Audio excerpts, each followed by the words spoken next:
Astaghfirullah.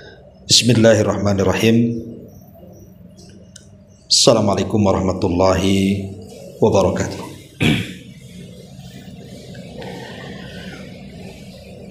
Alhamdulillah wassalatu wassalamu ala Rasulillah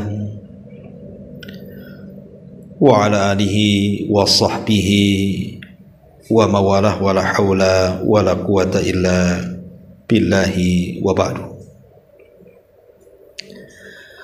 Alhamdulillah, segala puja dan puji hanya milik Allah subhanahu wa ta'ala. Salawat dan juga salam kita haturkan kepada Rasul kita Nabi besar Muhammad sallallahu alaihi wa ala alihi wasallam.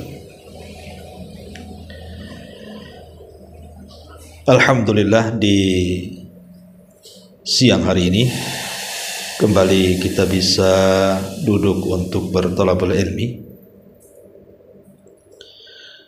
dan kita masih membahas kitab tauhid,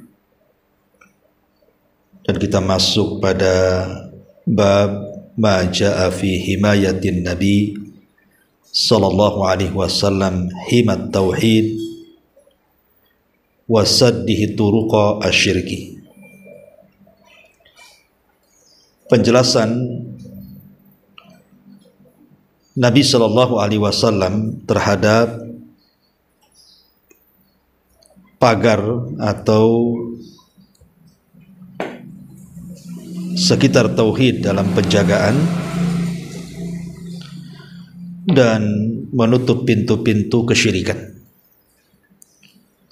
Jadi kita akan membahas tentang penjagaan Nabi terhadap pagar-pagar atau sekitar tauhid dan berusaha menutup pintu-pintu kesyirikan. Di sini muallif rahimahullah taala membawakan dua dalil. Kita baca dulu matannya baru kita jelaskan. Dari Abdullah ibn As-Sikhir radhiyallahu an, dia berkata, "Intalaqtu fi wafdi Bani Amir ila Rasulillah sallallahu alaihi wasallam. Faqulna anta sayyiduna. Faqala as-sayyidullah tabaraka wa ta'ala. Qulna wa afdaluna fadlan wa a'dhamuna tawlan. Faqala kunu bi kaulikum aw ba'di kaulikum wala yastajriyannakum syaitan." Kata Abdullah ibn Sikhir, beliau mengatakan, aku datang bersama satu rombongan Bani Amir kepada Nabi sallallahu alaihi wasallam. Kami pun berkata di hadapan Rasul, engkau adalah sayyiduna, pemimpin kami. Maka beliau bersabda, as-sayyid yang sebenarnya adalah Allah tabaraka wa ta'ala. Kemudian kami berkata, engkau adalah orang yang paling mulia di antara kami dan paling memiliki kemampuan di antara kami. Maka beliau bersabda, ucapkanlah semuanya atau sebagian kata-kata yang wajar bagi kalian, dan janganlah kalian digelincirkan oleh syaitan. Hadis ini dikeluarkan Abi Dawud dengan sanad yang baik. Kemudian dikatakan oleh Anas ibn Malik radhiyallahu an, bahwa ada sebagian orang berkata, ya Rasulullah, ya khairana wabna khairina wa sayyidana wabna sayyidina. Faqala ayyuhan nas qulu biqaulikum la yastahwiyannakumus syaitan. Ana Muhammadun abdullahi wa rasuluh ma uhibbu an tarfa'uni fawqa manzilati allati anzalani Allahu azza wa jalla. Wahai Rasul, wahai orang yang paling baik di antara kami dan putra orang yang paling baik di antara kami, wahai pemimpin kami dan putra pemimpin kami, Maka Rasul bersabda, wahai manusia, ucapkanlah kata-kata yang wajar saja, dan janganlah kalian sekali-kali disesatkan oleh syaitan, karena aku adalah Muhammad sebagai hamba Allah dan utusannya. Aku tidak senang kalian mengangkatku melebihi kedudukanku yang telah Allah berikan kepadaku. Hadis ini dikeluarkan Imam Nasai dengan sanad yang jayyid. Taib. Ma'asyiral muslimat yang dimuliakan Allah Subhanahu wa taala. Di sini Nabi SAW ingin menjelaskan kepada kita tentang pentingnya menjaga tauhid. Jadi tauhid itu harus dijaga, karena bisa saja kemudian syaitan datang kepada kita, kemudian menggelincirkan kita dari tauhid dan masuk kepada lawannya, kesyirikan. Contohnya dalam dua riwayat ini. Di sini dari matan kitab ini disebutkan riwayat daripada Abdullah ibn Sikhir radhiyallahu anhu, dia berkata, intalaqtu fi wafdi Bani Amir. Aku datang bersama satu delegasi rombongan dari Bani Amir. Sebagian pensyarah hadis mengatakan, boleh jadi ini peristiwanya adalah setelah Fathu Mekah. Kita tahu bahwa penyerangan Mekah oleh Nabi SAW itu karena adanya pengkhianatan yang dilakukan orang-orang kafir Quraisy terhadap perjanjian Hudaybiyah. Sehingga karena mereka berkhianat, makanya Nabi SAW datang untuk menyerangnya. Lah ketika Nabi SAW hendak menyerang Mekah dengan membawa pasukan yang sangat banyak sekali, ini orang-orang Arab atau kabilah-kabilah Arab itu berpecah. Di antara mereka ada yang kemudian yatarakab, jadi menanti-nanti. Kalau memang dia seorang nabi, tentu tidak akan terjadi apapun. Tapi kalau dia bukan seorang nabi, tentu penyerangan terhadap Mekah itu akan berlaku azab seperti yang Allah timpakan kepada Abrahah yang menyerang dengan pasukan gajahnya. Subhanallah, ketika Rasul membawa pasukan, rupanya tidak terjadi apapun. Dari sini kemudian banyak kabilah-kabilah Arab yang tadinya ragu-ragu terhadap kerasulan dan kenabian Rasul kita Muhammad SAW, akhirnya mereka pun meyakini bahwa dia seorang nabi. Makanya kemudian setelah peristiwa Fathu Mekah ini, datang dari mana-mana kabilah-kabilah Arab itu untuk masuk Islam. Lah salah satunya adalah kabilah Bani Amir. Datang menemui Nabi SAW untuk berbaiat dan masuk Islam. Lah karena posisinya Bani Amir ini kan masih awam, bahasa kitanya hadithu ahdi bil jahiliyah. Jadi masih jahiliyah, pemikiran mereka itu belum banyak pengetahuan tentang Islam, masih awam, ya. Sehingga kemudian mereka menyanjung Nabi SAW. Di sini disebutkan intalaqtu fi wafdi Bani Amir. Kata Abdullah ibn Sikhir, aku salah satu daripada delegasi kabilah Bani Amir, datang kepada Nabi SAW. Fakulna, maka kami katakan, tentu diwakili oleh salah seorang dari kabilah tersebut, ingin memuji Nabi SAW dan mengatakan, anta sayyiduna, engkau adalah sayyid kami, pemimpin kami. Maka Rasul mengatakan, as-sayyidu Allahu tabaraka wa ta'ala. As-sayyid itu hanyalah Allah subhanahu wa ta'ala. Dari sini kemudian timbul pertanyaan tentang bagaimana hukum mengucapkan kalimat as-sayyid kepada Nabi SAW. Karena kita sering mendengar kalau orang bersalawat itu menggunakan kalimat sayyiduna wa maulana Muhammadin sallallahu alaihi wasallam. Sementara di sini ketika kabilah Bani Amir ini memuji Rasul dan mengatakan anta sayyiduna, Rasul menyanggahnya dan mengatakan as-sayyidullah tabaraka wa ta'ala. Sayyid itu milik Allah. Sayyid itu milik Allah. Tentu mengucapkan kalimat sayyid ini sebenarnya tidak ada masalah. Mengucapkan kalimat as-sayyid ini tidak ada masalah, karena Rasul sendiri di banyak riwayat sering menyebutkan kalimat sayyid. Contoh umpamanya ketika Nabi SAW mengatakan kepada Hasan dan Husain, apa kata Rasul? Sayyida syababi ahlil jannah, pemimpin anak-anak muda di sorga. Dan juga ketika bersabda tentang Fatimah putrinya, apa kata Rasul? Sayyidatu nisa'i ahlil jannah, pemimpin para wanita di sorga. Atau ketika kemudian penyerangan Bani Quraidah, kabilah Yahudi, kemudian orang-orang Ansar bergabung di situ, kata Nabi SAW, kumu li sayyidikum, berdirilah kalian kepada sayyid kalian, pemimpin kalian, maksudnya Sa'ad ibn Mu'ad. Ya. Bahkan Nabi SAW sendiri mengatakan dirinya adalah sayyid. Kata Rasul, ana sayyidu waladi ibni Adam yaumal qiyamah wala fakhr, saya adalah pemimpin anak Adam kelak pada hari kiamat dan saya tidak sombong. Jadi Rasul mengatakan kepada dirinya, saya sayyid. Kemudian kepada Fatimah dan juga kepada Hasan juga sayyid. Atau kepada Sa'ad bin Mu'ad juga dikatakan sayyid. Artinya sebenarnya kalimat sayyid itu tidak ada masalah.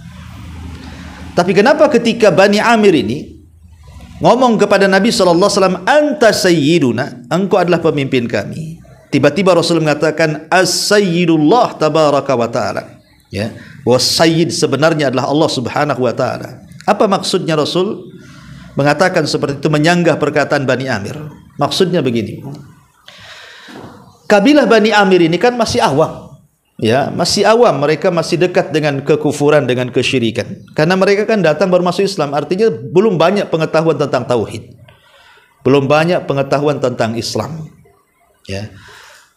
Jadi ketika kemudian mereka datang kepada Nabi SAW dan memuji Rasul dengan mengatakan anta sayyiduna, dikhawatirkan bahwa pujian Bani Amir kepada Nabi SAW dengan mengatakan anta sayyiduna ini tidak sampai di sini saja. Dikhawatirkan dia memuji-muji Rasul melebihi kedudukan yang Allah Subhanahu wa taala berikan kepada Rasul. Makanya Rasul SAW di sini mengunci, karena mereka orang awam.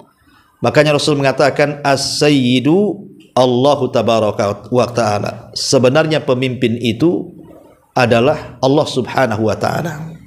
Jadi Rasul hanya sekedar syaddud dari'ah, bahasa Arabnya, mencegah sebelum terjadi kesyirikan, atau bahasa sederhananya apa namanya, sedia payung sebelum hujan, karena mereka orang awam, ya. Karena begini ya, di sini ada faedah yang sangat berharga sekali, di mana Nabi SAW mengajarkan kepada kita tentang bahaya orang yang memuji dan bahaya orang yang dipuji. Orang ini kan datang memuji Nabi SAW dengan mengatakan anta sayyiduna, maka Rasul mengatakan as-sayyidu Allah. Kenapa kemudian dikatakan bahaya bagi orang yang memuji, apalagi orang yang dipuji? Satu, karena biasanya orang yang dipuji itu, ibu-ibu yang dimuliakan Allah Subhanahu wa ta'ala, kalau dia orang yang jahat, mungkin karena biasanya pujian-pujian itu kan diberikan kepada orang-orang yang punya kedudukan biasanya. Kalau kayak kita ini mana ada, mungkin ke penguasa biasanya, kalau kita menghadap penguasa, raja gitu ya, presiden, menteri, gubernur, biasanya kita datang terkadang memuji mereka, ya. Jadi kalau mereka itu, para pemimpin itu orang jahat, kemudian kita puji mereka, boleh jadi pujian itu makin menambah kejahatannya. Boleh jadi ya, pujian yang kita berikan kepada mereka itu justru makin menambah kejahatan dia, merasa apa yang mereka lakukan itu benar, bahkan dipuji. Ya, ini yang pertama. Yang kedua, kalau yang dipuji itu orang taat, ahli ibadah, memang orang baik dia dipuji, maka dikhawatirkan nanti akan timbul ujub ataupun timbul riya. Ya, dikhawatirkan itu, Bu. Ya, namanya setan kan gitu ya. Setan akan datang memberikan was-was.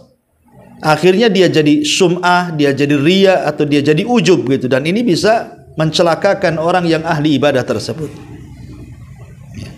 Ataupun kalau seandainya sesama orang, ya mungkin tidak punya kedudukannya sesama kita lah ya kan, saling memuji gitu ya. Ya boleh jadi tadi dikhawatirkan kemudian kita terkena penyakit gurur. Gurur itu artinya sombong, ya, ataupun ujub gitu ya. Makanya kenapa kemudian Nabi SAW mengatakan kalau ada orang yang memuji kalian, kata Rasul, ambil tanah ataupun pasir, letakkan di kepalanya. Ya, kata Nabi SAW gitu ya, letakkan di kepalanya, karena pujian itu bisa membahayakan. Pujian itu bisa membahayakan. Tapi kata para ulama, kalau seandainya ada orang yang memuji kita dan pujian itu tidak mempengaruhi kita, ya tidak masalah. Kalau seandainya ada orang yang datang memuji ibu gitu ya, ibu ini orang baik, Masya Allah ibu ini dermawan, Masya Allah ibu ini nampaknya istiqomah, rajin ngaji gitu. Dan di hati ibu ini tidak terpengaruh apapun, ya biasa saja, dipuji ya biasa saja, dicela ya biasa saja, tetap menjaga keikhlasannya, mungkin pujian itu tidak memudaratkan ya. Tapi umumnya pujian itu tidak seperti itu. Mungkin awalnya biasa-biasa saja, tapi ketika yang memuji itu bukan satu dua orang, bisa saja banyak orang yang memujinya. Itu terkadang setan masuk tuh. Akhirnya jadi ujub tuh masalahnya. Inilah makanya yang diantisipasi Nabi SAW, dan ini juga merupakan ajaran bagi kita sebagai umatnya. Makanya ketika orang-orang Bani Amir mengatakan anta sayyiduna, engkau adalah pemimpin kami, kata Rasul, as-sayyidu Allah. Sebenarnya pemimpin itu adalah Allah Subhanahu wa taala. Ya, supaya mengajarkan kepada kita menjaga hati dari pujian orang. Karena pujian itu sebenarnya sih busyra ajil lil mu'min, kata Rasul. Dia itu kabar gembira yang disegerakan. Jadi kalau seandainya ibu nih, contoh naik haji, tidak ada niat pulang dari haji itu ingin dipanggil Pak Haji ataupun ingin dipanggil Bu Hajah, tidak. Memang murni ibu naik haji itu untuk menyempurnakan rukun Islam. Kemudian pulang dari Mekah, tiba-tiba orang-orang memanggil ibu, Bu Hajah mau kemana? Mau ke pasar ya Bu Hajah ya? Oh Bu Hajah makin cantik ini habis haji. Oh Bu Hajah begini. Sebenarnya Bu, kalau ibu tidak ada niat haji itu untuk dipanggil Bu Hajah, ya memang niatnya lillahi ta'ala. Tiba-tiba ada orang yang memuji ibu, itu namanya busyra al-ajilil mu'min namanya. Itu kabar gembira yang disegerakan di dunia bagi seorang mukmin. Masalahnya ini, terkadang orang yang tidak kuat hatinya, itu yang jadi masalah. Orang yang tidak mampu menjaga kejernihan hatinya, keikhlasan hatinya, ketika yang memuji itu bukan satu dua orang tapi banyak orang, ini kan beda. Kalau hanya memuji satu orang mungkin biasa-biasa saja. Tapi kalau satu jemaah pengajian gitu ya, memuji ibu, tentu akan timbul ujubnya tuh.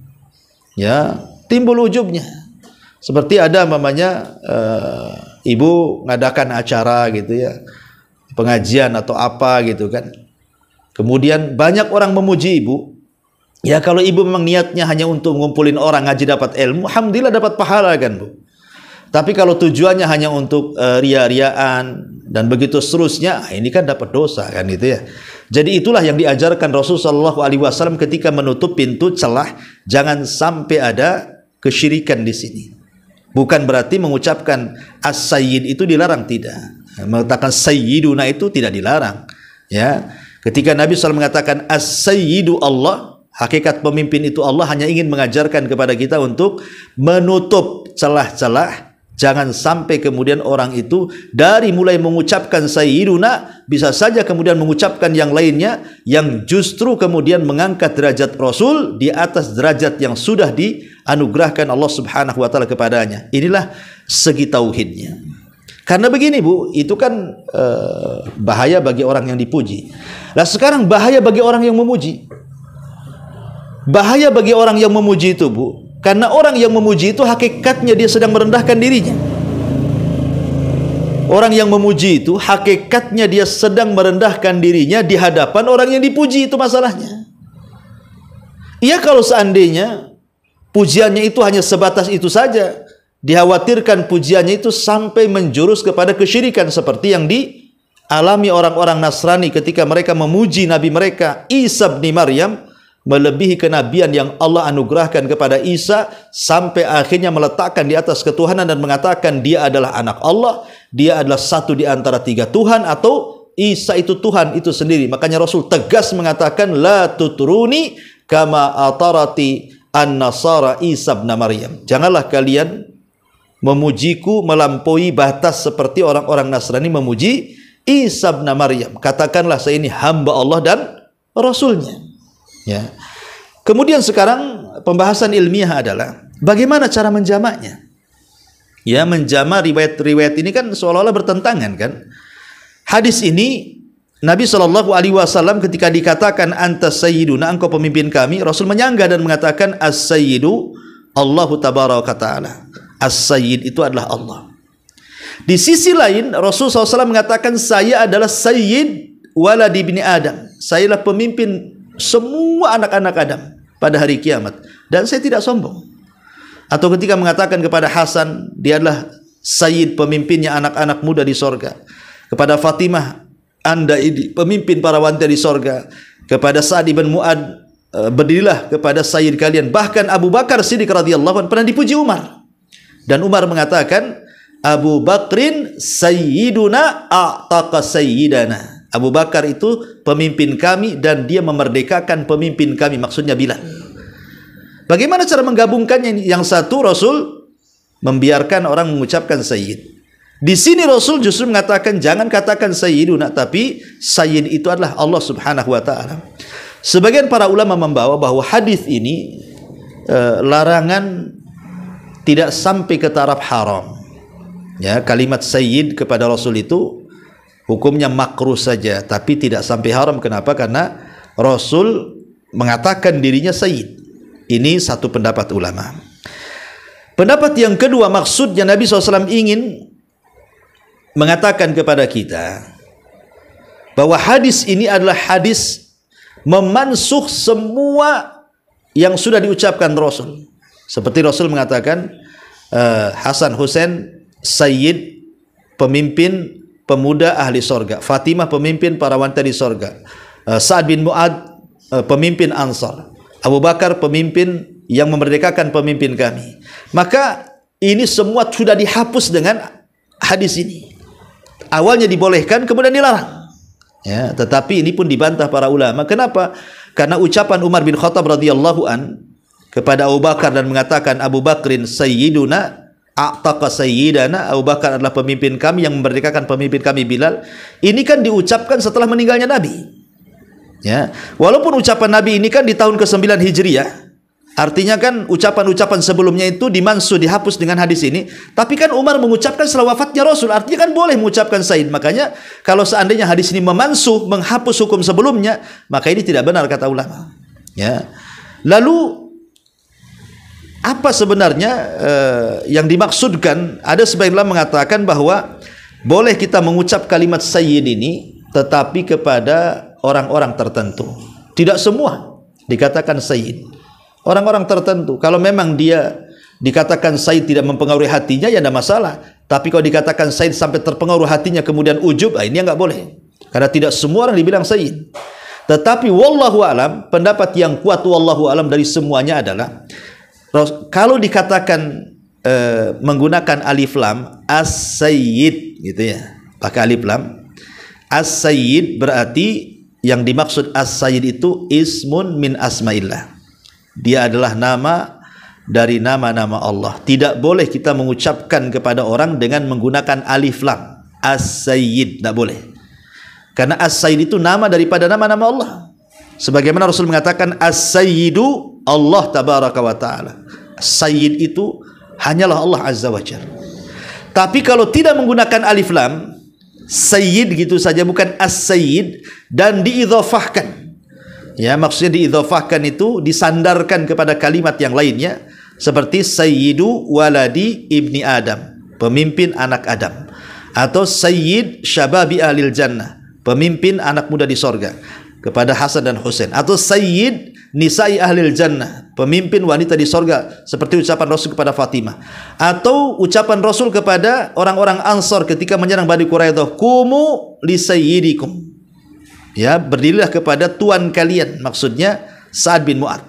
Maka nggak apa-apa, ya. Jadi yang tidak boleh mengucapkan sayyid itu kalau menggunakan alif lam, as-sayyidu, itu tak boleh, karena itu adalah nama daripada nama-nama Allah. Tapi kalau tidak menggunakan alif lam maka tidak mengapa.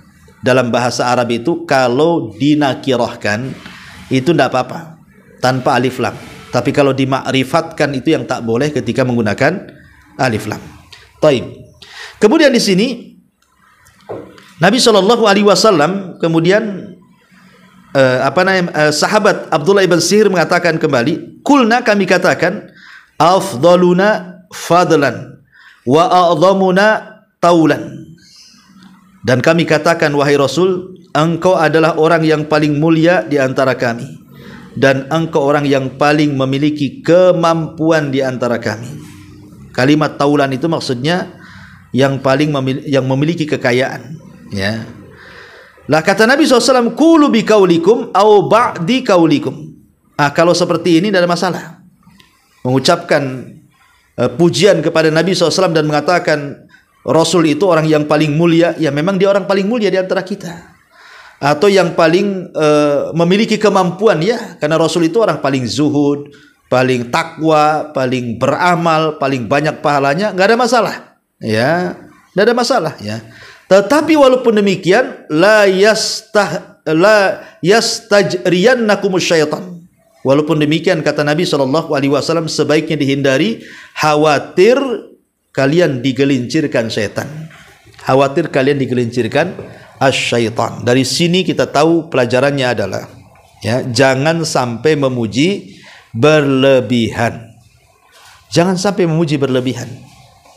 Walaupun kepada Nabi SAW, kalau seandainya pujian itu terlampau mengangkat Rasul, akhirnya mengeluarkan kedudukan yang sudah diberikan kepada Rasul sampai menuhankan Nabi SAW. Seperti yang dilakukan oleh orang-orang Sabaiyah. Orang-orang Sabaiyah pengikut Abdullah ibn Sabah yang masuk Islam di zaman Uthman. Orang Yahudi yang pura-pura masuk Islam akhirnya memberontak kepada Uthman. Dia seolah-olah meletakkan loyalitas kepada Ali radhiyallahu an, kemudian memuji Ali melebihi seorang manusia. Apa kata kelompok Sabaiyah pengikut Abdullah ibn Sabah ini di hadapan Ali radhiyallahu an? Dia mengatakan, antal ilah, katanya, engkau adalah Tuhan. Nah, ini kan awalnya mereka menyanjung Ali radhiyallahu an dengan sanjungan biasa, berakhir kemudian menyanjung sampai menetapkan Ali sebagai Tuhan dan mengatakan antal ilah, engkau adalah Tuhan. Nah, ini kan berlebihan. Ini yang dimaksud, khawatir dari pujian biasa menjadi pujian luar biasa, menjadi pujian yang kemudian melampaui dari kebiasaan, akhirnya menuhankan seseorang seperti yang dilakukan Sabaiyah kepada Ali dan mengatakan antal ilah, engkau adalah Tuhan. Nah, inilah yang kemudian tidak dibolehkan seseorang itu memuji sampai kepada taraf menuhankan Rasul atau menuhankan siapapun. Ma'asyiral muslimat yang dimuliakan Allah Azza wa Jalla, dari sinilah hadis ini menunjukkan bagaimana Nabi SAW ingin memagari tauhid dari kesyirikan kepada Allah Azza wa Jalla. Ini riwayat yang pertama. Kemudian riwayat yang kedua dari Anas ibn Malik radhiyallahu an, ada sebagian orang berkata, ya Rasulullah, ya khairana wa bana khairina wa sayyidana wa ibna sayyidina. Ya Rasulullah, wahai orang yang paling baik di antara kami dan putra orang yang terbaik di antara kami. Faqala, maka Rasul mengatakan, ya ayyuhan nas, qulu bi qaulikum wa la yastahwiyannakumus syaitan. Wahai manusia sekalian, ucapkanlah kata-kata yang wajar saja. Jangan sekali-kali kalian disesatkan setan. Sebenarnya ucapan ya khairana ini benar, tidak ada masalah. Wahai orang yang paling baik, ya memang tidak ada yang lebih baik daripada Nabi SAW, kan Bu, ya. Ataupun anak dari orang yang terbaik di antara kami, nggak ada masalah. Kalau yang dimaksud di sini maksudnya nasabnya. Tidak ada nasab yang terbaik kecuali nasab Nabi SAW. Itu berdasarkan riwayat Muslim, kan itu, di mana Rasulullah SAW mengatakan, innallaha astafa Kinanatan min waladi Ismail, wastafa Quraisyan min Kinana, wastafa min Quraisyin min Bani Hashim, wastafani min Bani Hashim. Kata Rasul, sesungguhnya Allah memilih Kinanah adalah keturunan terbaik dari anak-anak Ismail, dan Allah memilih Quraisy adalah keturunan terbaik dari Bani Kinanah, Dan Allah Subhanahu wa taala memilih Quraisy, memilih Bani Hashim dari suku Quraisy, dan Allah memilih aku orang yang terbaik dari Bani Hashim. Artinya kalau dimaksud Rasul itu anak orang terbaik dari segi nasab, memang benar. Ya, artinya tidak ada yang salah kalimat itu. Tetapi Nabi SAW ingin mencegah jangan sampai pujian biasa menjadi luar biasa sampai akhirnya menuhankan Nabi SAW. Ya, makanya ketika ada orang yang mengatakan di hadapan Rasul, Masya Allah wa syi'ta, atas kehendak Allah dan kamu, Rasul mengatakan jangan kau katakan seperti itu, katakan atas kehendak Allah saja. Rasul tidak mau disandingkan dengan Allah Subhanahu wa taala karena tidak level Tuhan dengan makhluk itu. Makanya Rasul mengatakan di sini, qulu biqaulikum wala yastahwiyannakumus syaitan. Berkatalah dengan kata-kata yang wajar. Jangan kalian disesatkan setan, tapi katakanlah ana Muhammadun Abdullahi wa rasuluh. Saya ini Muhammad, hamba Allah dan saya rasulnya. Dan kalimat hamba Allah ini bukan perendahan, tidak. Justru ini adalah kemuliaan bagi Nabi. Ketika Rasul mengatakan saya hamba Allah, berarti ini kemuliaan. Ya. Karena Allah Subhanahu wa taala sendiri yang mengatakan dalam surah Al-Isra itu kan, di mana Allah Subhanahu wa taala mengatakan asra bi 'abdihi lailan, yang memperjalankan hambanya di malam hari. Allah tidak katakan yang memperjalankan rasulnya atau nabinya, tapi Allah katakan yang memperjalankan hambanya. Berarti kalimat hamba itu kemuliaan. Karena itu tingkat ubudiyah yang tinggi kita kepada Allah Subhanahu wa taala, merendahkan diri di hadapan Allah. Karena kita hamba. Kita bukan siapa-siapa, kita ini hamba. Hamba bagi Allah Subhanahu wa taala. Maka Rasul ingin katakan ana Muhammadun Abdullah, saya ini hamba Allah. Wa rasuluhu, tetapi rasulnya juga. Apa faedahnya kalimat abdun dan rasul? Kata ulama, abdun fala yu'bad wa rasulun fala yukadzab. Hamba jangan disembah dan rasul jangan didustakan. Memang rasul seorang hamba, tapi jangan sampai disembah. Dia hamba sama dengan kita, tapi jangan pula didustakan karena dia seorang rasul. Kemudian Rasul mewanti-wanti di ujung riwayat, ma uhibbu an tarfa'uni fauqa manzilatil lati anzalanillahu azza wa jalla. Maka janganlah kalian sekali-kali mengangkat diriku di atas kedudukanku yang Allah telah anugerahkan kepadaku. Dia seorang manusia sama dengan kita, tapi dia seorang nabi dan rasul.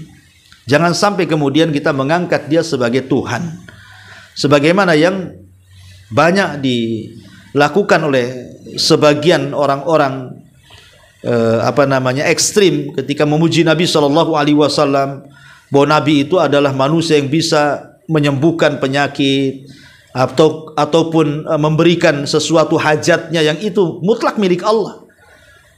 Kan banyak itu kalau ibu pernah umroh atau haji itu kan, bukan? Saya mendengar itu banyak jemaah haji Indonesia itu kalau datang ke kuburan Nabi SAW itu melempar tulisan yang sudah ditulis di hotel, Bu. Jadi orang-orang ini nulis di hotel permintaan-permintaan dia, kemudian kertas itu dilinting, Bu. Ya. Kemudian mereka masuk ke raudhah. Ya, kan nampak tuh dari lubang-lubang tuh kan. Dilempar ke situ, Bu. Meminta sesuatu yang itu tidak bisa diberikan Nabi. Ya, tapi sayang itu baru saja dilempar itu sudah disapu sama tukang sapu tuh, Bu. Jadi belum sempat sampai itu kan. Karena sudah disapu sama tukang sapu sehingga enggak sampai-sampai keinginannya itu. Ya. Tapi walaupun tidak disapu oleh tukang sapu tuh, tulisan-tulisan itu tidak ada gunanya. Meminta kepada Nabi SAW. Dia seorang hamba sama dengan kita, tetapi dia Nabi dan Rasul. Tapi dia bukan Tuhan. Permintaan kita itu tidak bisa dikabulkan oleh dia. Makanya Nabi SAW dengan tegas mengatakan kepada Abdullah ibn Abbas radhiyallahu anhuma yang ketika itu masih kecil, diajarkan tauhid dan dikatakan, idza sa'alta fas'alillah wa idza sta'anta fasta'in billah. Kalau kau minta kepada Allah. Kalau engkau minta pertolongan, mintalah pertolongan kepada Allah Subhanahu wa taala. Ma'asyiral muslimat yang dimuliakan Allah Subhanahu wa taala. Maka faedah yang besar dari apa yang kita kaji ini intinya adalah jangan sampai kemudian kita ini korban dari pujian atau merasa menghinakan diri karena memuji orang lain. Ya, karena bagaimanapun bahaya, Bu ya. Bahaya sekali pujian-pujian itu bisa saja kemudian melupakan diri kita, akhirnya yang tadinya tidak ada riya dalam hati, tidak ada ujub dalam hati, tiba-tiba muncul riya ataupun ujub dalam hati kita karena pujian, dan orang yang memujinya pun sama seolah-olah dia merendahkan dari orang lain. Wallahu alam. Dari sini kita tahu bagaimana Nabi SAW ingin menjaga kemurnian tauhid. Ya, apalagi kalau kita melihat di zaman sekarang, Bu ya, belajar tauhid itu sesuatu yang sangat urgent sekali. Sesuatu yang sangat dihajatkan di masyarakat ngaji tauhid itu. Kenapa? Karena sudah terlampau banyak penyimpangan manusia dari tauhid ini. Mulai dari syirik kecil sampai syirik besar itu setiap hari menyebar. Ya, menyebar sekali-kali. Di mana-mana itu orang yang datang ke dukun, ke paranormal, bomo, Masya Allah, makin hari makin luar biasa. Orang yang datang ke kuburan wali-wali meminta-minta di sana, itu sudah nggak aneh lagi gitu kan. Orang yang ziarah-ziarah wali, ya, kalau mereka hanya ziarah kubur saja ya tidak ada masalah kan gitu ya. Ziarah kubur itu pun sebenarnya ada hadis yang mengatakan la tushaddur rihal illa salasati masajid. Tidak boleh seseorang melakukan perjalanan dalam rangka beribadah kecuali ketiga masjid saja, kata Rasul, Masjidil Haram, Masjidil Aqsa, dan Masjid Nabawi kan itu. Ya. Tetapi kenyataannya orang-orang yang ziarah kubur itu, khususnya ziarah kuburan para wali-wali itu, mereka meminta-minta di situ. Meminta jodoh, meminta ekonomi, meminta jabatan, pangkat, dan yang semacamnya. Mustahil mereka mengabulkan. Walaupun mereka mendengar, sekalipun mereka mendengarlah permintaan kita, mereka tidak mungkin mengabulkan. Dan kalau seandainya tidak bisa mengabulkan, buat apa kita minta? Kita ini loh punya Tuhan yang tidak pernah tidur, yang senantiasa mendengar setiap permohonan kita. Kenapa kita tidak langsung minta kepada Allah Subhanahu wa ta'ala? Karena bagaimanapun ketika kita meminta kepada selain Allah, maknanya kita sudah menjerumuskan kita ke dalam kesyirikan kepada Allah Subhanahu wa ta'ala. Maka saya nasihatkan kepada ibu-ibu atau yang mendengarkan kajian ini, dakwahlah dari tauhid dulu. Berdakwalah dari tauhid dulu. Bahasa Arabnya at-tauhidu awalan. Berdakwah tauhid dulu baru yang lainnya. Kenapa? Satu, karena tauhid itu puncak tujuan manusia diciptakan. Wa ma khalaqtul jinna wal insa illa liya'budun. Tidaklah aku ciptakan jin dan manusia kecuali untuk beribadah. Yang kedua, karena tauhid adalah puncak diturunkan kitab-kitab dan puncak diutusnya semua para nabi dan rasul. Jadi tujuan diutusnya semua para nabi dan rasul sejak Adam sampai Rasul kita Muhammad SAW, dan juga diturunkannya kitab-kitab langit mulai dari Suhuf, kemudian Taurat, Injil, Zabur sampai Al-Quran, dan juga kitab-kitab yang tidak kita kenal. Itu semua inti kandungannya adalah mengajak kepada tauhid. Kemudian yang ketiga, bahwa tauhid adalah puncak dari membersihkan jiwa manusia. Jadi kenapa kita disuruh untuk tazkiyatun nafas? Karena tujuan dakwah Rasul itu wa yuzakkihim, membersihkan kesyirikan dalam hati kita. Jadi kalau hati kita ini kemudian terpusat kepada tauhid dan berusaha menghilangkan kesyirikan dalam hatinya, berarti inilah puncak tauhid. Membersihkan hati dari segala jenis kesyirikan dan kemaksiatan kepada Allah Subhanahu wa ta'ala yang akan mengurangi kesempurnaan tauhid. Kemudian juga tauhid adalah yang menjadikan darah kita, harta kita, kehormatan kita menjadi haram untuk ditumpahkan, haram untuk diambil, dan haram untuk dirobek. Karena orang yang sudah mengucapkan dua kalimat syahadat berarti terjaga tuh darahnya, terjaga hartanya, terjaga juga kehormatannya, tidak boleh ditumpahkan, tidak boleh diambil, dan tidak boleh dirobek kan gitu. Termasuk juga dakwah seluruh para nabi. Dakwah seluruh para nabi itu mengajak manusia u'budullaha wajtanibut taghut. Sembahlah Allah dan jauhi sesembahan selain Allah Subhanahu wa ta'ala alias taghut. Kemudian juga tauhid adalah awal kewajiban manusia dan akhir kewajiban manusia. Awal kewajiban manusia adalah tauhid. Karena orang masuk Islam itu tidak dikatakan Islam kecuali membaca 2 kalimat syahadat. Salah satunya asyhadu alla ilaha illallah.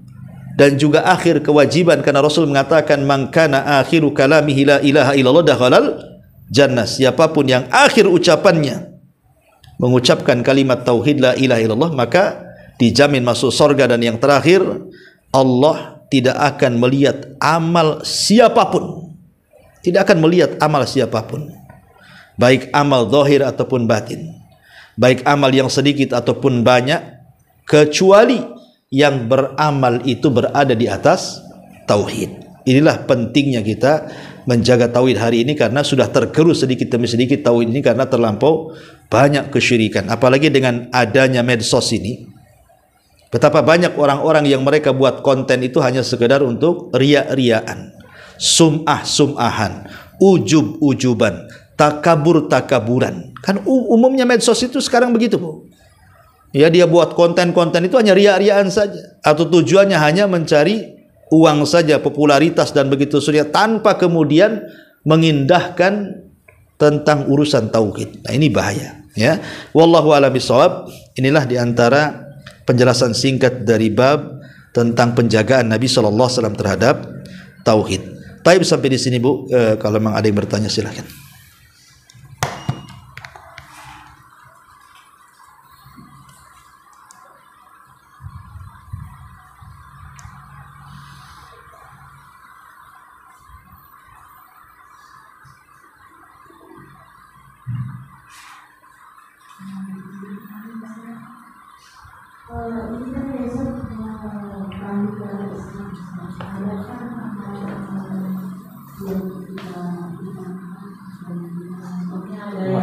Kayak di masjid itu ada baca-baca yasinan gitu.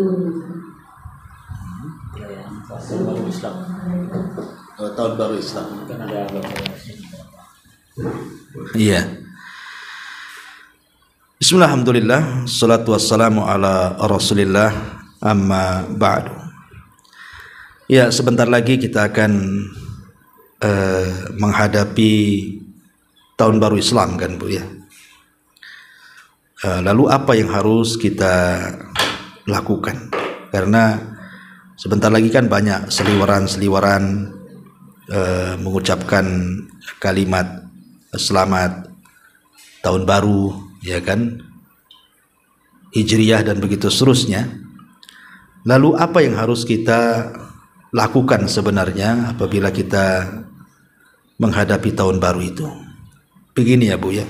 Tahun baru itu sama dengan bulan baru, sama dengan hari baru. Artinya dari hari Minggu ke Senin, kemudian dari minggu pertama ke kedua, dari bulan satu ke bulan berikutnya, dari tahun satu ke tahun berikutnya, itu sebenarnya sama semua. Karena hari ini akan diputarkan oleh Allah Azza wa Jal, wa tilkal ayyam nudawiluha bainan nas. Hari itu akan diputar-putar oleh Allah.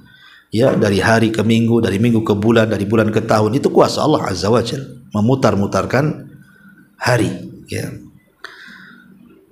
Tetapi umumnya manusia kalau perpindahan tahun ke tahun berikutnya, artinya ini kan bicara soal umur, ya, soal umur, kan. Harusnya ketika berpindah dari satu tahun ke tahun berikutnya, kan maknanya usia kita ini semakin bertambah dan kematian kita semakin dekat. Berarti yang harus kita lakukan itu artinya introspeksi diri. Makanya Rasul mengatakan al-kayyisu man dana nafsahu wa amila lima ba'dal maut, ya. Jadi al-kayyis, maksudnya al-kayyis itu orang yang cerdas, adalah orang yang senantiasa bisa introspeksi. Apakah tahun depan akan lebih baik daripada tahun sekarang? Apakah tahun depan akan bisa meningkatkan amal kita atau tidak, dan begitu seterusnya. Sebenarnya perpindahan tahun baru itu bisa kita gunakan untuk introspeksi diri, ya. Kemudian yang banyak dilalaikan manusia, ketika tahun baru ini adalah doa bergantinya tahun, ya. Jadi para sahabat Nabi Shallallahu Alaihi Wasallam apabila datang pergantian tahun itu, Mereka berdoa kepada Allah Subhanahu wa taala. Ya. Dan doa yang diajarkan Nabi sallallahu alaihi wasallam itu yang diajarkan oleh para sahabat Rasul itu meminta banyak hal. Ya, salah satunya isi doanya itu meminta keimanan, ya, bil amni wal keamanan dan keimanan. Kemudian bil amni wal aman wassalamati wal Islam, gitu ya. Juga meminta keselamatan dan juga keteguhan dalam Islam. Nah, itu yang kadang-kadang dilupakan. Ya, meminta keamanan. Tahun ini mudah-mudahan Allah berikan keamanan, tidak ada sesuatu yang menakutkan. Kemudian meminta juga keimanan. Jangan sampai kemudian keimanan kita tahun ini bisa berubah. Betapa banyak orang-orang yang tidak bisa menjaga keimanan akhirnya murtad. Ya. Kemudian juga keselamatan. Ya, keselamatan terkadang banyak orang yang kemudian melalaikan tentang keselamatan. Kita ini kan ingin selamat, keluarga kita ingin selamat, kita juga ingin selamat, baik selamat dari penyakit, dari kefakiran, dari begitu seterusnya, termasuk juga istiqomah di atas Islam. Ya. Adapun lafadznya, lafadz doa tahun baru itu yang dijelaskan, terbiasa cari dulu.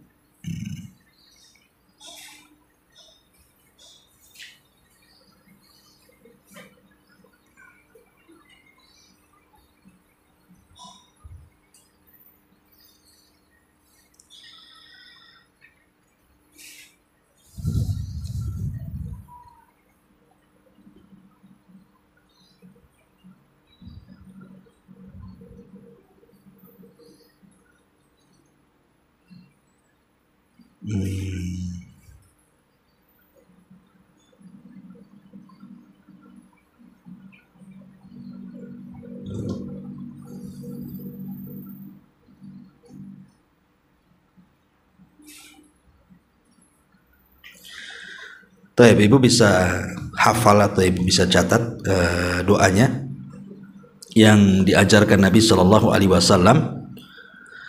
Allahumma ahillahu alaina bil amni wal iman was salamati wal islam wat taufiq lima yuhibbu rabbuna wa yarda rabbuna wa rabbukallah azza wa jalla. Jadi doa apabila masuk tahun baru adalah Allahumma ahillahu alaina bil amni wal iman. Ya Allah, ketika masuk bulan baru, tahun baru gitu ya, maka berikan kepada kami keamanan dan juga keimanan. Wassalamati wal islam, dan berikan kepada kami juga keselamatan dan juga Islam. Wat taufik, dan juga taufik hidayah. Lima yuhibbu rabbuna, terhadap apa yang Rabb kami sukai, wa yarda, dan redhoi. Rabbuna wa rabbukallah, Rabb kami dan Rabbmu adalah Allah subhanahu wa ta'ala. Jadi doanya Allahumma ahillahu alaina bil amni wal iman wassalamati wal islam wat taufiqi lima yuhibbu rabbuna wa yarda rabbuna wa rabbukallah azza wa jalla. Itulah doa yang diajarkan oleh para sahabat Nabi sallallahu alaihi wasallam apabila berganti tahun, gitu ya. Ya, itu yang diajarkan seperti itu. Bukan selamat tahun baru Hijriah, ya. Tapi ingatkan juga dengan doa seperti ini. Atau dengan amalan-amalan yang tidak ada contohnya dari Nabi sallallahu alaihi wasallam sebaiknya tidak dilakukan. Ya, lebihkan kepada introspeksi, apakah tahun ini akan lebih baik daripada tahun kemarin, gitu ya.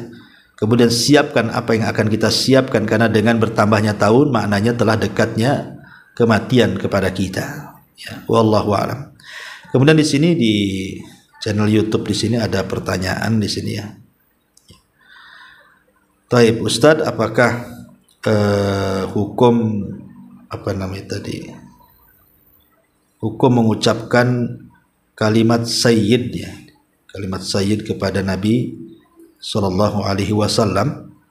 Tadi sempat terbaca. Mana dia?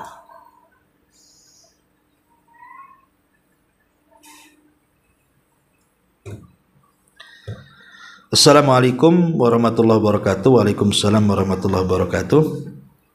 Izin bertanya, kalau kita menyebut nama Nabi Sayyidina Muhammad boleh tidak? Iya, bismillah, alhamdulillah, boleh, nggak apa-apa. Ya, menyebutkan kalimat sayyidina kepada Rasul nggak apa-apa. Rasul yang mengatakan ana sayyidu waladi Bani Adam, saya adalah pemimpin anak Adam pada hari kiamat. Tidak ada masalah mengucapkan kalimat sayyidina kepada Rasul. Lalu tentang hadis tadi kan sudah dijelaskan bahwa Rasul menyanggah kalimat Bani Amir yang mengatakan anta sayyiduna, karena Rasul mengatakan as-sayyidu Allah, karena ketika itu Bani Amir masih awam, ya, masih dekat dengan kesyirikan, baru masuk Islam. Dikhawatirkan pujian itu menjurus kepada pujian yang lain yang akan mengangkat derajat Rasul dari seorang nabi menjadi Tuhan. Nah, itu yang tidak dimaukan Nabi. Ya, tapi kalau seandainya tidak mempengaruhi, ya tidak ada masalah. Ya, maksud kita itu memuji seperti itu, ya karena Rasul yang mengatakan sayyid, tidak ada masalah. Ya, cuman yang jadi masalah itu adalah ketika bicara tentang tasyahud dalam sholat. Kan ada yang menambahkan dalam tasawuf dalam salat, ketika membaca salawat dalam salat itu menambah sayyiduna Muhammad gitu ya. Allahumma salli ala sayyidina Muhammad wa ala ali sayyidina Muhammad kama shallaita ala ali sayyidina Muhammad, dan begitu seterusnya. Itu yang jadi permasalahan polemik para ulama. Karena doa-doa dalam salat itu kan sifatnya tauqifiyah. Tauqifiyah itu artinya terima jadi.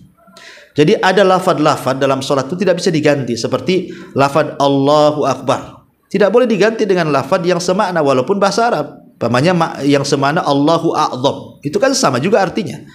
Allah Maha Besar. Tapi kan tidak boleh mengucapkan Allahu A'zam, karena memang dari sananya sudah Allahu Akbar. Rasul mengajarkan seperti itu. Apalagi sampai diganti dengan bahasa Indonesia, Allah Maha Besar, Allah nan gadang, atau apa, kan nggak bisa, ya. Ya, karena memang dari sana tauqifi Allahu Akbar.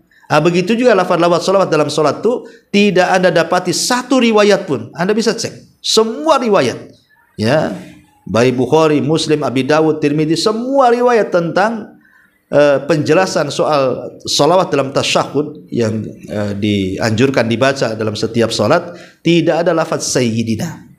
Ya, langsung Allahumma sholli ala Muhammad wa ala ali Muhammad. Tidak ada lafaz Allahumma sholli ala sayyidina, tidak ada dalam riwayat apapun. Ya, Anda bisa cek dari semua riwayat hadis. Ya, artinya dalam salat itu bukan dilarang mengucapkannya, tidak, karena Rasul tidak menyuruh untuk mengucapkan kalimat sayyid, karena kalau memang kalimat sayyid itu baik, tentu Rasul akan menyebutkan dalam salawat ketika salat, tapi Rasul tidak mengajarkan itu. Nah, tapi kalau di luar salat nggak masalah. Ya, mengucapkan Sayyiduna Muhammadin SAW. Saya pun sering mengucapkan Allahumma sholli ala Sayyidina Muhammad. Kalau di luar salat, ya, baik ketika ceramah atau ketika bersolawat, tidak ada masalah. Yang jadi masalah itu ketika salat saja, ya, karena memang tidak diajarkan, itu aja alasannya. Karena memang tidak ada diajarkan lafaz Sayyidina dalam sementara salat tauqifiyah, terima jadi. Yang disuruh dibaca itulah yang kita baca. Ya, bukan disuruh menambah-nambah bacaan, tidak boleh kita menambah-nambah bacaan dalam salat itu, ya. Ya, karena bagaimanapun sholat itu kan sifatnya terima jadi. Kata Rasul, "Shollu kama ra'aitumuni usolli." Sholatlah kalian sebagaimana kalian melihat aku sholat. Berarti sholatlah persis seperti sholat Nabi, mulai digerakkan sampai kepada bacaan yang diajarkan Nabi. Kalau di luar sholat silahkan, tidak ada masalah. Ya.